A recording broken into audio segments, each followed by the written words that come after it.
आदाब दोस्तों, आज आपकी खिदमत में एक कहानी लेकर हाजिर हुआ हूँ। अगर पसंद आए तो लाइक कीजिए, कमेंट्स में अपनी राय का इजहार कीजिए और मेरा यूट्यूब चैनल जरूर सब्सक्राइब कीजिए। बंदा नाचीज को उज़ैर रशीद कहते हैं। एक फैक्ट्री में बहुत हुनरमंद लड़का काम किया करता था।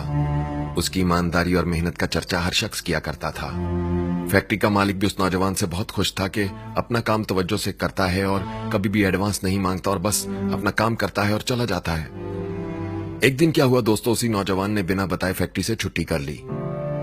तमाम स्टाफ परेशान था कि इसने तो कभी छुट्टी नहीं की थी और आज बिना बताए ही गायब हो गया है। एक दिन काम से गैर हाजिर रहने के बाद जब वो नौजवान काम पर वापस आया तो फैक्ट्री के मालिक ने उसे अपने पास बुलवाया और कहा, मैंने सोचा है कि आज से तुम्हारी तनख्वाह दुगना कर दी जाए। फैक्ट्री के मालिक को लगा कि शायद इस पर काम का बोझ बहुत ज्यादा है और मुआवजा कम, शायद इसीलिए ये मुश्किलात का शिकार है।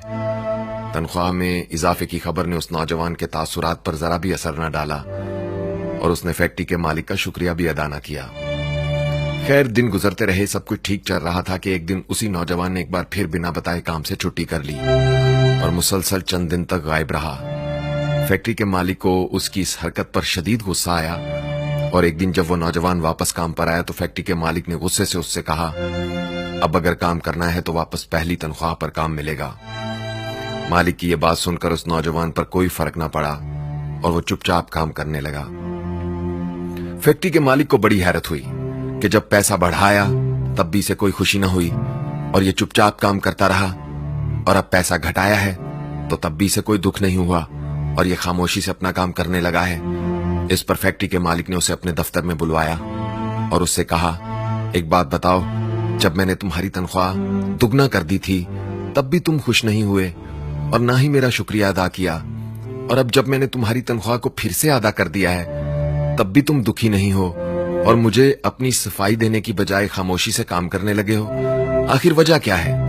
उस नौजवान ने कहा, सर, जिस दिन पहली बार मैं नहीं आया था उस दिन मेरे घर में बच्चा पैदा हुआ था। आपने मेरी तनख्वाह बढ़ाई तो मुझे लगा कि अल्लाह ने मेरे बच्चे का हिस्सा मुझे दिया है, तो मैं इस पर बहुत ज्यादा खुश नहीं हुआ। और दूसरी बार जब नहीं आया था तो मेरी वालदा का इंतकाल हो गया था।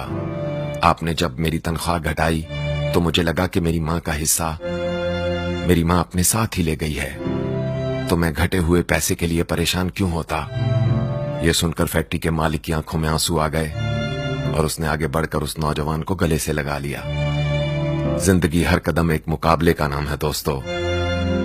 इस नौजवान को देखिए, जिस पर जब अच्छा वक्त आया तब भी वो खुशी में पागल नहीं हुआ और जब बुरा वक्त आया तो तब भी उसने खुद को सोगवार ना किया।